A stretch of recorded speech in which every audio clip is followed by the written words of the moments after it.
Здесь мы используем современное очистное сооружение. Оно очищает воду до 95%. Как вы видите, здесь все автоматизировано. Здесь есть приложение свое. Мы сразу на приложении можно посмотреть, если есть ошибка или что-то неправильно работает, или когда надо делать техобслуживание. Вот. Потом эта вода вся уходит туда, на наш яблоневый сад, который поливается за счет капельного орошения. То есть мы вторично эту воду используем. Загородный отель «Олив», расположенный недалеко от Аларчинского ущелья, находится на истоке воды. Хозяева отеля первым делом установили очистные сооружения, чтобы исключить негативное воздействие деятельности отеля на экологию. Мы находимся на истоке воды. Мы берем нашу воду из серебряного источника. Мы очень ответственно относимся к этому.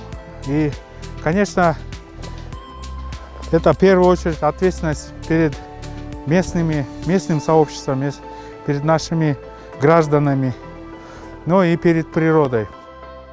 Часто слышим о том, как тот или иной пансионат на побережье Иссык-Куля пренебрег санитарно-экологическими нормами, сливая весь канализационный слив в воду. Задумывались ли вы о том, что это нарушает наши права на чистую воду? В процессе бизнес-деятельности могут возникать риски нарушения права человека не только в отношении сотрудников компании, но и прав клиентов и местного сообщества. Платформ «Амбалаш» – одна из немногих кыргызстанских компаний, которая приняла и объявила политику в области прав человека. На рабочих местах мы исключаем любые виды дискриминации. У нас существует система обратной связи. Любой из наших сотрудников может анонимно описать свои пожелания, предложить какие-то изменения в компании. В лучшую сторону может описать какую-то проблему, и мы рассматриваем и принимаем решение по данному вопросу.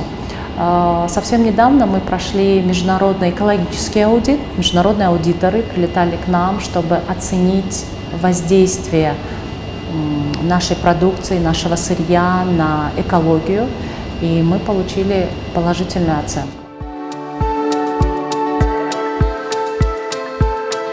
Ответственное ведение бизнеса с соблюдением прав человека – это непрерывный процесс. Компании на постоянной основе ответственно оценивать возможные воздействия на права человека, избегать их нарушений и решать проблемы, связанные с любыми потенциальными или фактическими последствиями. Если предприятие обнаружит, что они нанесли вред, им следует принять участие в процессах возмещения. Компании несут ответственность за соблюдение прав человека не только в рамках своей деятельности, но также они проверяют своих поставщиков. Компании в своей цепочке поставок должны внедрить механизм мониторинга, предотвращения и минимизации возможных нарушений прав человека со стороны поставщиков. У нашей компании есть ряд требований к нашим поставщикам в части безопасности труда, в части охраны труда, и наши поставщики обязательно этим требованиям должны отвечать. То есть прежде чем компания станет нашим партнером, поставщиком, мы проверяем соответствие этим требованиям безопасности.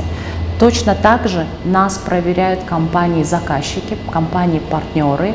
Мы проходим ежегодный аудит от международных компаний, которые являются нашими партнерами.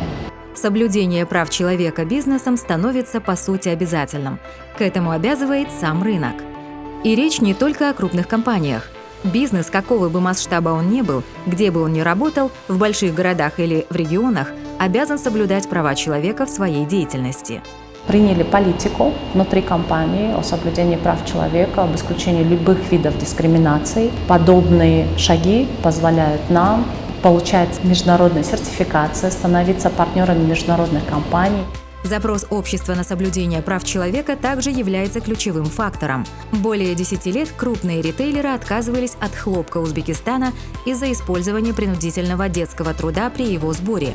И только в марте 2022 года бойкот был снят, после того, как Международная организация труда заявила об искоренении принудительного детского труда в стране. Например, сейчас в мире набирает популярность устойчивый туризм. Осознанные туристы стараются уменьшить свои следы на природе. Соответственно, они выбирают те компании, которые несут ответственность перед экологией и заботятся о ней. И здесь речь не только об экологии, но и о других правах человека. Зеленый туризм, он очень сейчас востребован. Устойчивый туризм, устойчивые места размещения сейчас требуют, скажем так, клиент перед принятием решения о заселении или о покупке, он смотрит, насколько предприятие, бизнес экологичен, насколько он внимательно относится к этим принципам экологической устойчивости. Сейчас в мире все настойчивее звучит призыв к ответственному ведению бизнеса.